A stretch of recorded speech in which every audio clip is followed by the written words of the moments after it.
Friends, welcome to Prerana and Sadhana class. ఈరోజు మనం శివాజీ ఛత్రపతి శివాజీ గురించి తెలుసుకుందాం ఫ్రెండ్స్.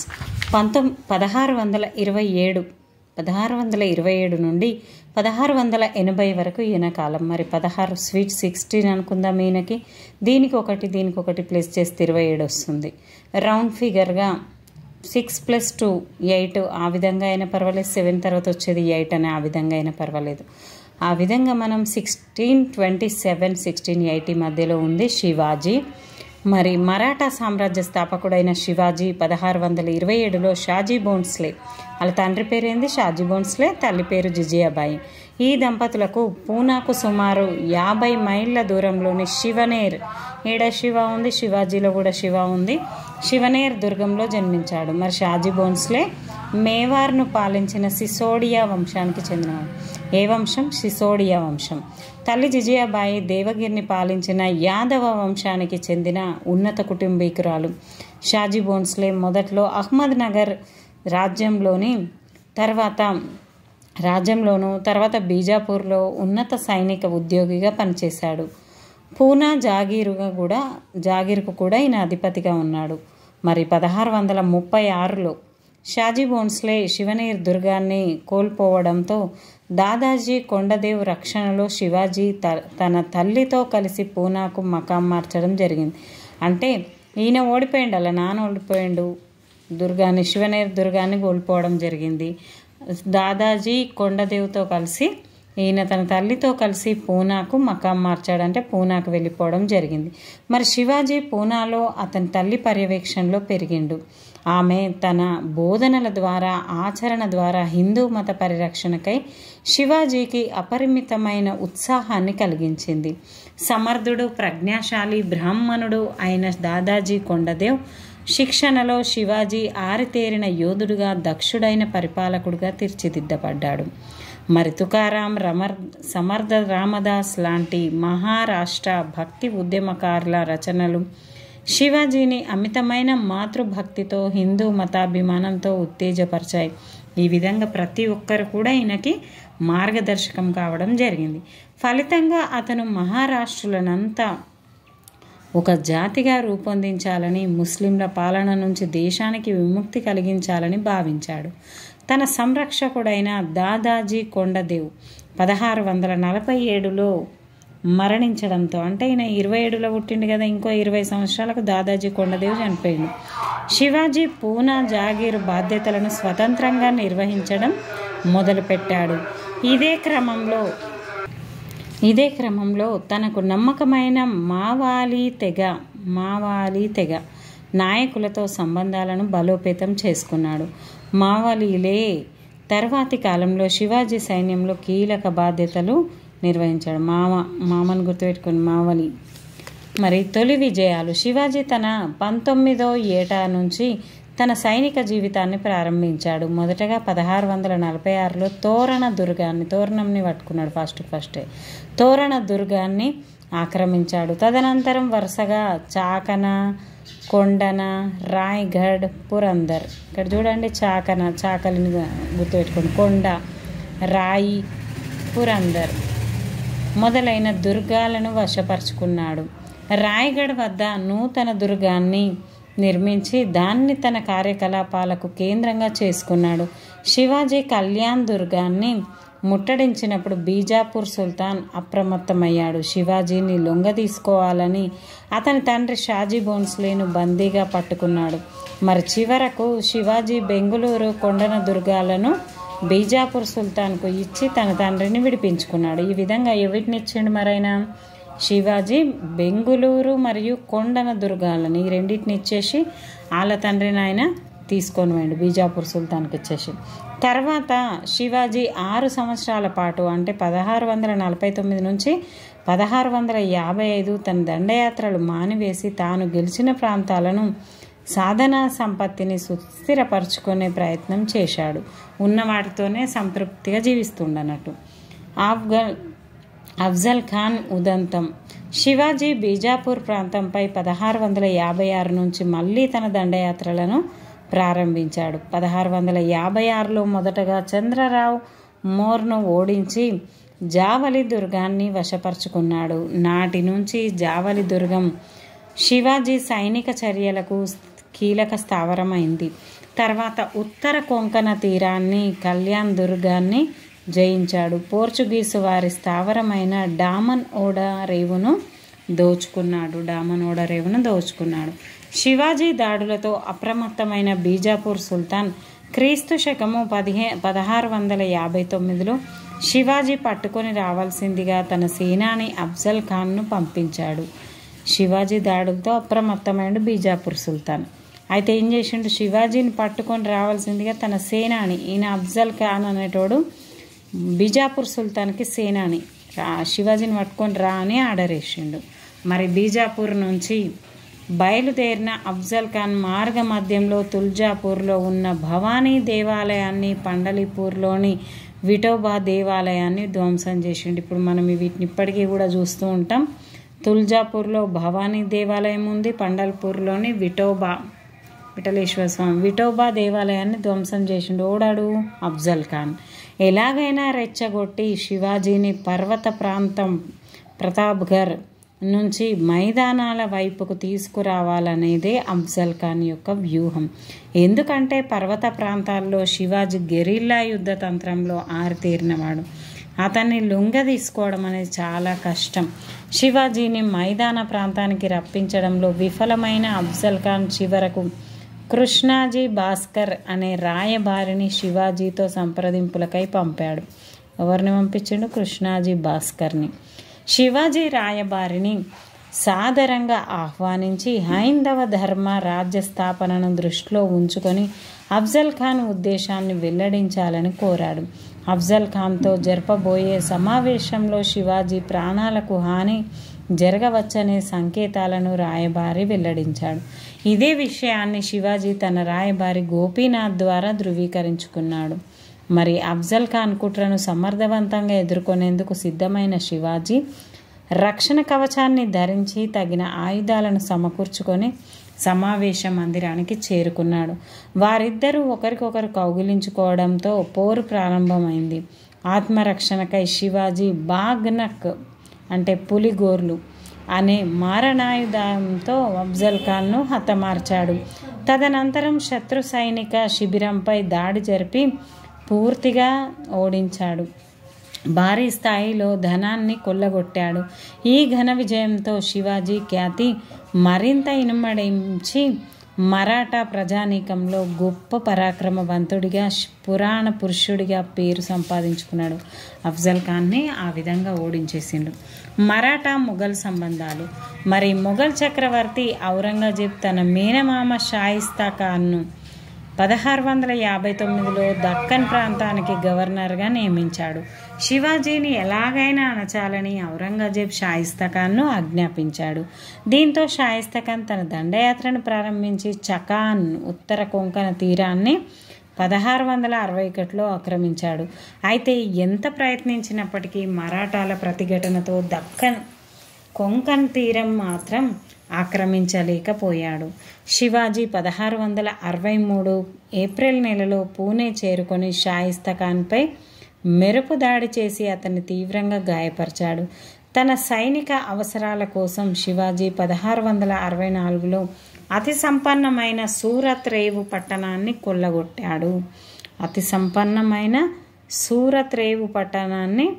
కొల్లగొట్టాడు. ఎవరు? తన సైనిక అవసరాల కోసం శివాజీ.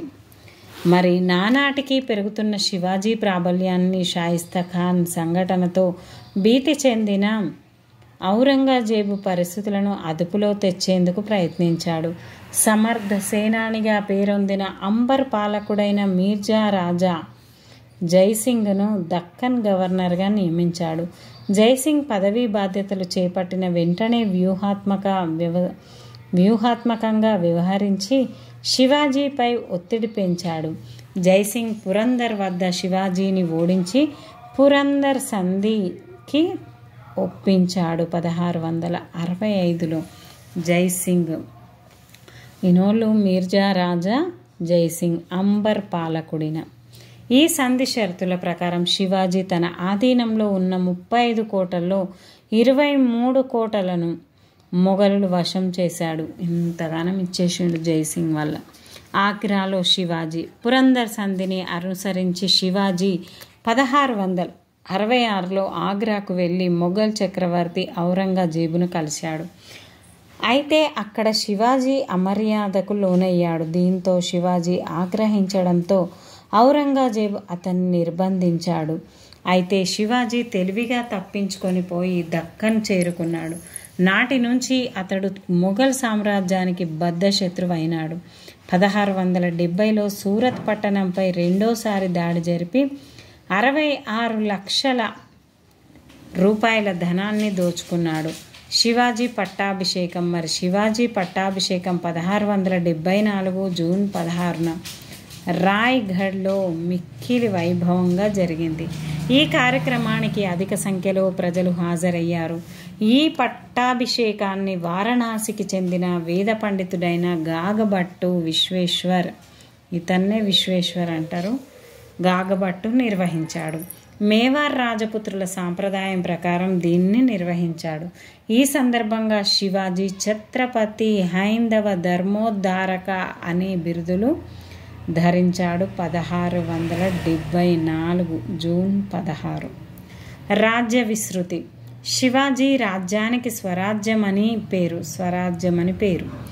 అది ఉత్తరాన నేటి ధర్మాపూర్ రామ్నగర్ నుంచి గోవా సమీపంలోని కార్వార్ మధ్య ఉన్న పడమటి కనుమలను కొంకన్ ప్రాంతాన్ని ఆక్రమించాడు. ఈ విధంగా ఈయన దక్షిణ బెల్గాం నుంచి కావేరీ నది వరకు గల పశ్చిమ కర్ణాటకలో కొంత భాగంలో విస్తరించి ఉంది. శివాజీ పరిపాలనా విధానం. శివాజీ పాలనా వ్యవస్థ, సైనిక పాలనా విధానాలు దక్కన్ రాజ్య పాలనా వ్యవస్థలతో పోలిక కలిగి ఉన్నాయి. శివాజీ తన రాజ్యాన్ని 2 భాగాలుగా విభజించాడు. నేరుగా అతని పరిపాలనాధికారంలో ఉన్న ప్రదేశాలను స్వరాజ్యం అని పేరు. అతని రాజ్యాన్ని చుట్టూ ఆవరించి ఉన్న ప్రాంతానికి మొఘలాయ్ అని పేరు. ఈ ప్రాంతం నుంచి శివాజీ చౌత్ సర్దేశ్ముఖి అనే పన్నులను కూడా వసూలు చేసేవాడు. చౌత్ మరియు సర్దేశ్ముఖోళ్ళ ఇవి. శివాజీ మరి కేంద్ర పరిపాలన ఏ విధంగా చేసిందంటే, మరాఠాలది కేంద్రీకృత రాజరిక వ్యవస్థ. చక్రవర్తి సర్వాధికారి. చక్రవర్తి నిరంకుశుడు అయినప్పటికీ ప్రజా సంక్షేమాన్ని దృష్టిలో పెట్టుకొని పాలించడం వల్ల దాన్ని ప్రాజ్ఞా నిరంతృత్వంగా చెప్పవచ్చు.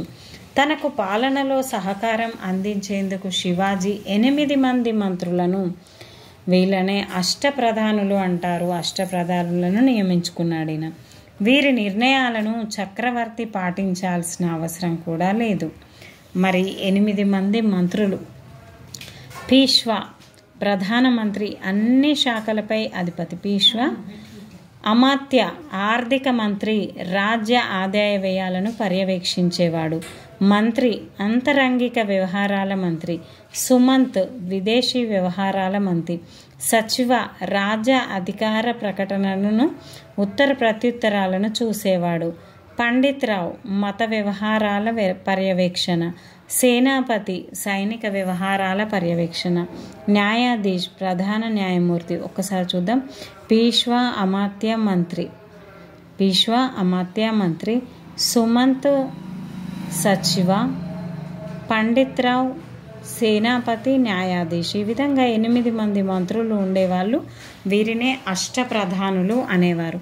వీరిలో పండిత్ రావు, న్యాయాధీశులు తప్ప మిగిలిన మంత్రులందరూ అత్యవసర సమయంలో సైనిక విధులను కూడా తప్పనిసరిగా నిర్వర్తించాలి. అష్టప్రధానుల నియామకం పూర్తిగా వారి శక్తి సామర్థ్యాలపైన ఆధారపడి ఉండేది. వారి పదవులు అనేటివి శాశ్వతం కావు. వంశపారంపర్యపు హక్కులు లేవు. చక్రవర్తి విశ్వాసం ఉన్నంత వరకే వారు ఈ పదవులలో కొనసాగుతారు.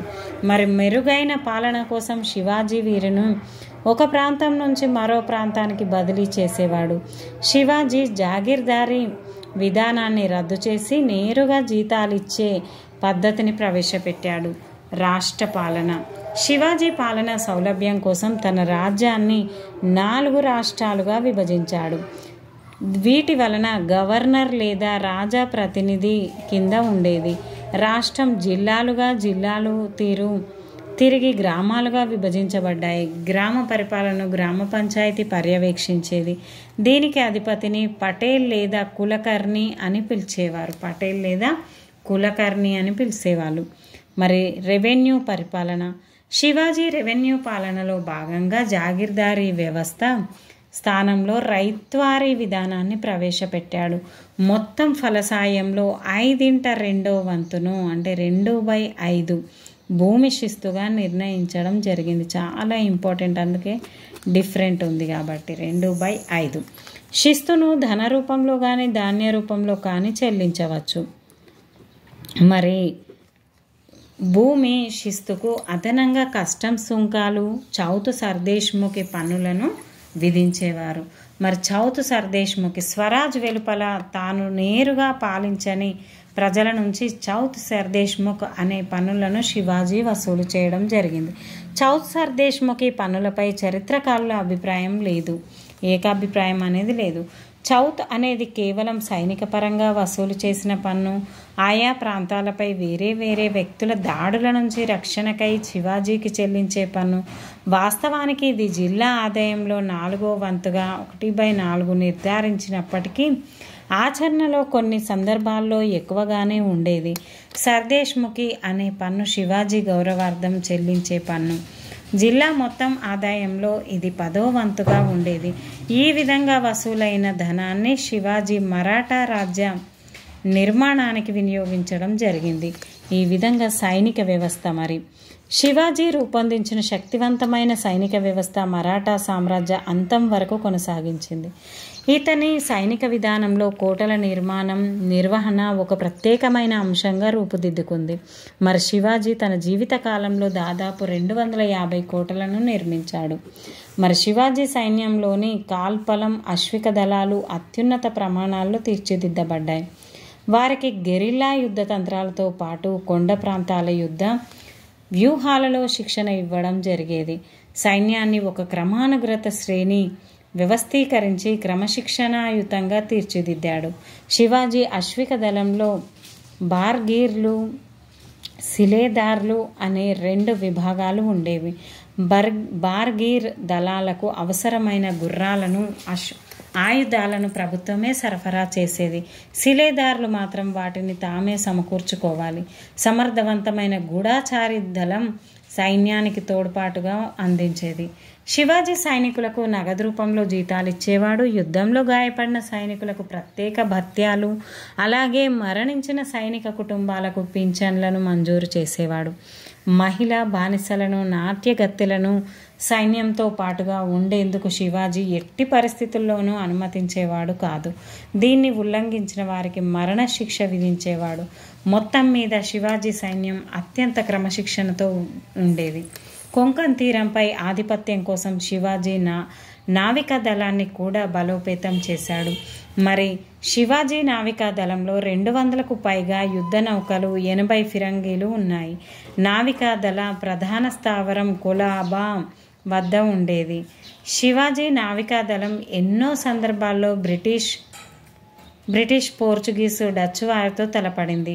శివాజీ మరణించేసరికి అతని సైన్యంలో 30 లేదా 40 వేల అశ్విక దళం, సుమారు 1,00,000 మంది కాల్బలం ఉండేవారు. న్యాయ వ్యవస్థ. శివాజీ న్యాయ పరిపాలనా విధానం చాలా వరకు సులభతరము, ప్రాచీనమైనది. హజార్ మజ్లిస్ లేదా చక్రవర్తి ఆస్థానమే రాజ్యంలోని అత్యున్నత న్యాయస్థానం.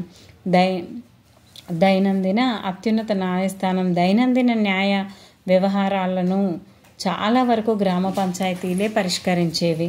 గ్రామంలోని క్రిమినల్ కేసులను పటేళ్లు విచారించేవారు. సివిల్, క్రిమినల్ కేసులో అప్పీళ్లను న్యాయాధీష్ పరిష్కరించేవాడు. చరిత్రలో శివాజీ స్థానం. మరి శివాజీ జన్మత గొప్ప నాయకుడు, యుద్ధతంత్రంలో గొప్ప ప్రతిభాశాలి. ఇతని గొప్పతనం అతని వ్యక్తిత్వం, ఆచరణాత్మక సామర్థ్యంలో కనిపిస్తుంది. వైభవంగా ఉన్న మొఘల్ సామ్రాజ్యంతో అతడు వీరోచితమైన పోరాటం జరిపాడు. మహారాష్ట్రులలో ఐక్యత, జాతీయత భావాన్ని కలుగజేసి వారిని ఒక జాతిగా తీర్చిదిద్దిన ఘనత కూడా శివాజీకే దక్కుతుంది. అతని ప్రయత్నాల ఫలితంగా 18వ శతాబ్దంలో మహారాష్ట్రులు ఒక బలమైన రాజకీయ శక్తిగా ఎదిగారు. శివాజీ హిందూ మతాన్ని చాలా అభిమానించినప్పటికీ పరమత సహనాన్ని పాటించాడు. ముస్లిం సన్యాసులను గౌరవించి వారి మసీదులకు విరివిగా మూదానాలను కూడా చేశాడు. స్త్రీల పట్ల అమితమైన గౌరవాన్ని ప్రదర్శించేవాడు. అన్నింటికీ మించి శివాజీ గొప్ప దూరదృష్టి కలిగిన రాజకీయవేత్త, మానవుల గుణ దోషాలను నిర్ణయించగల న్యాయమూర్తి. మరి ఇతను మహారాష్ట్రుల వైభవానికి ప్రతీక. మొఘలుల సింహద్వారం, సింహస్వప్నం. తన వారసులకు స్ఫూర్తి ప్రదాత శివాజీ తన ఘనతను చాటుకునేందుకు అద్భుత కట్టడాలను నిర్మించకపోయినా మరాఠాలలో అతడు అందించిన స్ఫూర్తి నేటికి కొనసాగుతుంది. మరి శివాజీ వారసులు ఎవరనేది తెలుసుకుందాం. శివాజీ మరణానంతరం 1680 మరాఠా రాజ్యంలో అంతర్యుద్ధ పరిస్థితులు ఏర్పడ్డాయి. సింహాసనం కోసం శివాజీ వారసులు శంభాజీ రాజారాంలు ఘర్షణ పడ్డారు. శివాజీ వారసులు ఎవరు? శంభాజీ మరియు రాజారాం. చివరకు శంభాజీ చక్రవర్తిగా సింహాసనాన్ని అధిష్ఠించాడు. అయితే అతను అంత సమర్థుడు కాడు. మొఘల్ చక్రవర్తులు 1689లో ఇతన్ని బందీగా పట్టుకొని ఉరితీశారు. ఇతని కుమారుడైన సాహుని బందీగా ఢిల్లీకి తరలించారు. మొఘల్ చక్రవర్తి ఔరంగజేబ్ మరణానంతరం 1707లో సాహుని విడుదల చేయడం జరిగింది. వెంటనే సాహుకి తారాబాయికి, రాజారాం భార్య తారాబాయికి మధ్య సింహాసనం కోసం మళ్ళీ ఘర్షణ ఏర్పడింది. సాహు సతారా కేంద్రంగా, తారాబాయి కొల్హాపూర్ కేంద్రంగాను ఈ పోరాటం కొనసాగించిన తుదకు పీష్వా బాలాజీ విశ్వనాథ్ సహాయంతో సాహు విజేత అయ్యాడు. దీంతో పీష్వాల ప్రాబల్యం పెరిగి మరాఠా చరిత్రలో ఒక నవశకానికి దారితీసినట్లయింది. బాలాజీ విశ్వనాథ్ కాలం నుంచి పీష్వా పదవి అత్యంత శక్తివంతంగా రూపుదిద్దుకుంది. ఒకసారి చివరకు శంభాజీ చక్రవర్తిగా సింహాసనాన్ని అధిష్ఠించాడు. కానీ అయితే ఇతను అంత సమర్థుడు కాదు. ఎవరు? శంభాజీ. ఆ తర్వాత వచ్చిందే పీష్వాలు. మరి పీష్వాల గురించి మనం నెక్స్ట్ క్లాస్లో తెలుసుకుందాం friends. Thank you friends. Please cooperate me, comment చేయండి, అదేవిధంగా షేర్ చేయండి, లైక్ చేయండి. Thank you friends. Keep smiling.